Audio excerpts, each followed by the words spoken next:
I lived with Leon in Sky Hill for 9 or 10 months. I don't think it was a whole year, but it felt like 10. There were so many people in and out of that house when I was living with Leon. I was basically the housekeeper and the cook. I wasn't doing a lot of singing or doing anything else. I was making gallons of tea.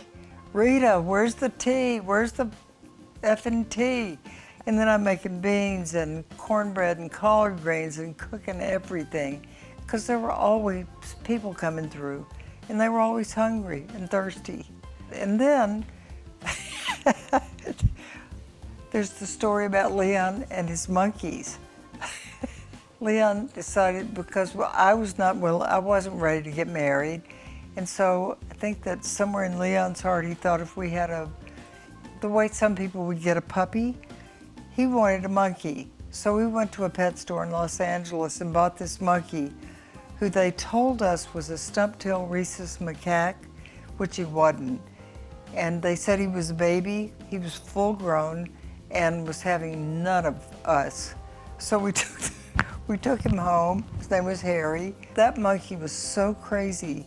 Leon would go into one of the bathrooms, take the shower curtain down, take everything out. It was on the counters or towels or anything. Take his clothes off and get in the shower with Harry to give him a bath.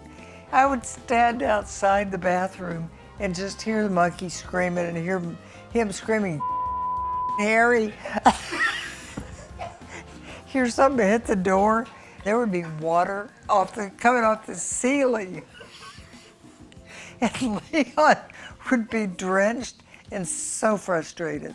And there's Harry, I won. It was so funny. One night, Harry got out of his cage, and I go down in the morning, and he's been in the pantry. There's flour from one end of that kitchen to the other, cornmeal.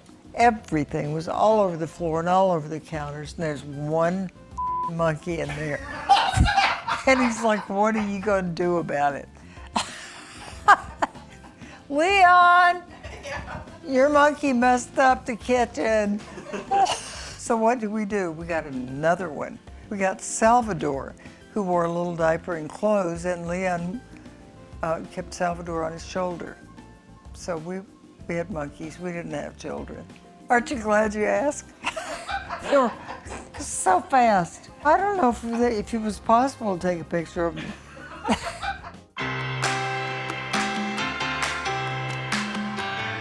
Leon was mysterious in so many ways. And you know, the fact that he drove across country with his long hair and his beard. We got to California, he walked in and shaved the beard. I mean, that's not normal. At that time, in the history of our beautiful country, people were not accepting of long hair and beards everywhere. As a matter of fact, nowhere except maybe San Francisco. Once, after we got back to California, Leon had grown his beard back out again. And we were at a hamburger joint in the Valley one day, and this guy pulled up, got out of the car with his kids. And when Leon and I got there, this guy saw Leon and goes, get in the car, get in the car, get in the car, and started rustling his kids into the car. He was terrified of Leon. So I think if it didn't go well in LA, it would have been horrible in Texas.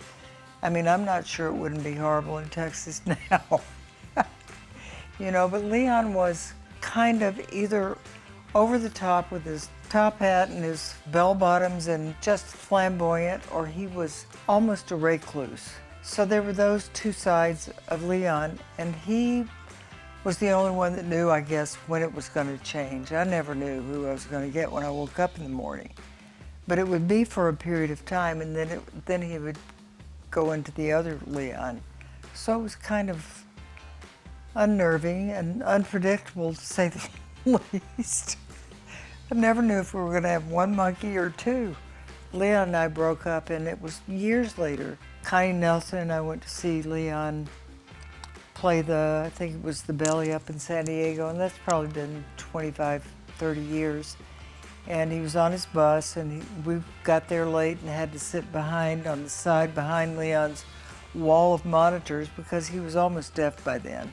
And the wedges were so loud coming off of that keyboard that my eyes were bleeding. So we went out to the bus after the show was over, and I sat down, you know, with Leon, sat down next to him, and we're talking. And I would say, so Leon, how, you know, do you have grandchildren? He'd go, what? And I'd ask him another question, what? Couldn't hear anything. Finally he got up like a horn thing and put it to his ear. He said, now what?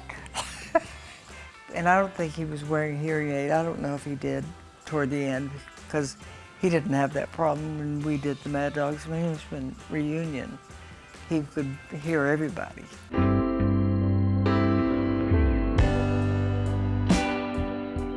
We only had 2 days to rehearse for the Tedeschi Trucks reunion. I missed the first day of rehearsal because I was working, so I came in the second day and he was tired. I asked somebody, I said, oh my gosh, is Leon feeling okay? And they said yesterday he was so up, so energetic, and today he's just worn out. I had the opportunity to tell him, I think it's in the film, I love you, Leon. For Leon, anything was possible. And I've known writers that sit down and it's like it's just coming through. It's happened to me a couple of times where I just would go to this one spot in my house when I was feeling something coming in, and I would just get my notepad out and I would just start going like this. Now, nothing like a song for you, but I know that it's possible to just for these things to come through when you're really gifted with chord changes, with melody, and with lyrics, and understand the marriage of those three things and how perfect it has to be a good song. And when it comes through, you're not really trying to control that at all, you're letting it come through. And then there are people like Leonard Cohen that would spend a year on one song, every word and everything. He thought about it so much. And then there's Leon, who just trusted the process and let it come through, and it's the most beautiful song ever written. I'll cry. I will. When you're on this side of life, when you're on the end, toward the end part of your life, not the beginning, emotionally things resonate in such a different way. And I appreciate that song so very much. I do think it's the most beautiful love song ever written.